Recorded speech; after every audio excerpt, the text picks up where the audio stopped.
Kalau syaitan yang masuk ke dalam tubuh manusia, sering mengganggu pikiran atau was-was atau membuat takut dan seterusnya, ini harus diruqyah atau seperti apa? Jadi kita bahas dulu satu persatu ya. Ada orang kesurupan syaitan, itu karena syaitannya yang iseng. Ya. Jadi syaitan iseng, dan ini biasanya dia bisa masuk kalau kita jauh dari ibadah. Ya, kita jauh dari ibadah. Misalnya memang kita nggak pernah zikir pagi sore, sholatnya bolong-bolong segala macam.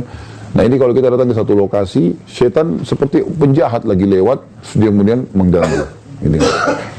Nah ini biasanya lebih mudah untuk keluarkan, karena dengan dia ibadah, dia lari ke ibadah, maka setannya akan merasa kegerahan, kemudian dia akan keluar, gitu kan. Yang kedua, setan juga bisa masuk kalau dia marah, karena ada perbuatan kita yang membuat dia marah. Seperti misal kasus, kita kan dianjurkan untuk tidak menyiram air panas atau kencing sembarangan di tempat kosong, kecuali sudah baca Bismillah atau isti'adzah, a'udzubillahi minasyaitonirrajim, gitu kan. Karena biasanya kita kencing di situ atau buang sembarangan air, kemudian kena anaknya jinnya jadi marah masuk ke badan, gitu kan. Nah ini dibahas oleh para ulama, sering terjadi karena diketahui pada saat diruqyah, jinnya mengaku seperti itu, gitu kan. Kalau poin yang pertama tadi itu yang masalah orang lalai dari ibadah, pernah terjadi di Madinah, mahasiswa dari Rusia dia.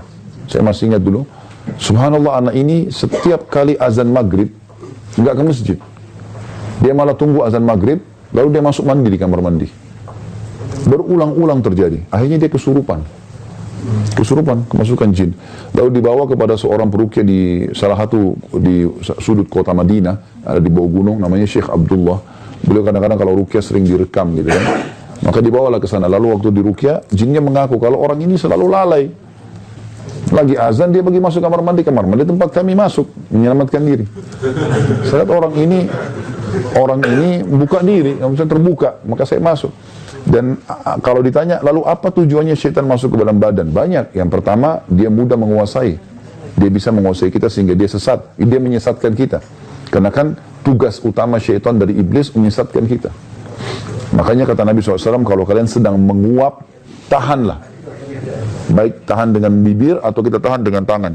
Karena kalau dia buka, maka syaitan akan masuk ke dalam tubuhnya dan menguasainya. Dia bisa menguasai sebenarnya gitu kan. Apalagi kalau lagi sholat. Jadi ini contoh-contoh. Jadi yang pertama bisa saja karena kelalaian kita maka dia masuk. Yang kedua karena dia iseng gitu kan. Yang ketiga karena dasarnya kitanya manggil-manggil. Kitanya suka manggil-manggil ya. Ini biasanya orang yang kayak semua kasih sesajen di gunung-gunung, di gua, di lautan, lalu dia panggil-panggil, wahai penjaga gua, apalah penjaga gunung, panggil-panggil namanya.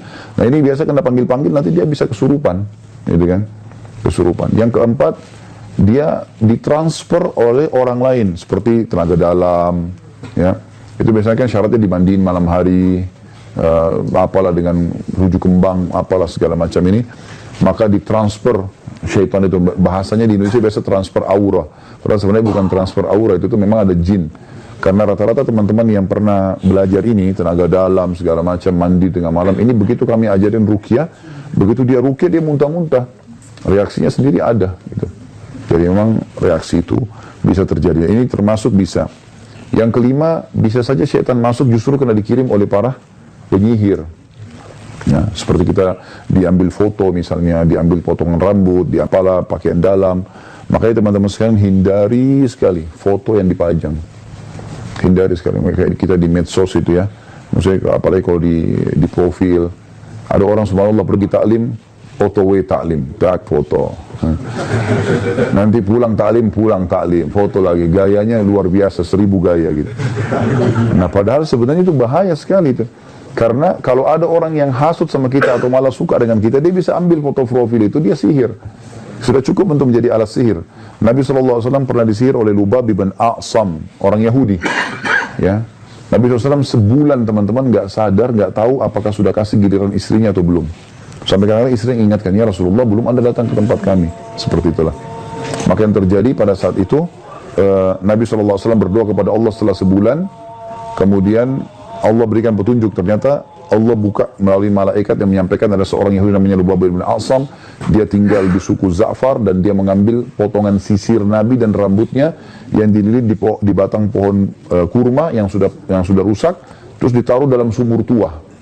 Maka Nabi SAW mengajak Zubair radhiyallahu anhu majma'in lalu membongkar sumur tersebut, mengeluarkan lalu memusnahkan buhulnya. Ya. Makanya ini harus hati-hati teman-teman sekalian. Ya. Kita harus bertakwa kepada Allah. Kata Nabi SAW, siapa yang datang kepada dukun, peramal, penyamun, penyihir, bertanya saja, belum percaya. Coba tebak tangan saya, coba saya mau tahu nasib saya, coba gini dan begitu, maka tidak diterima sholatnya 40 hari. Ke belakang ya, bukan ke depan. Jadi teman-teman gak usah tanya, saya masih sholat gak Ustaz? Karena bukan yang belum dikerjakan, yang sudah dikerjakan hilang 40 hari. Kalau 2 kali ke dukun ya hitung saja sendiri, 10 kali ya hitung saya sendiri, urusan Anda sama Allah. Gitu kan?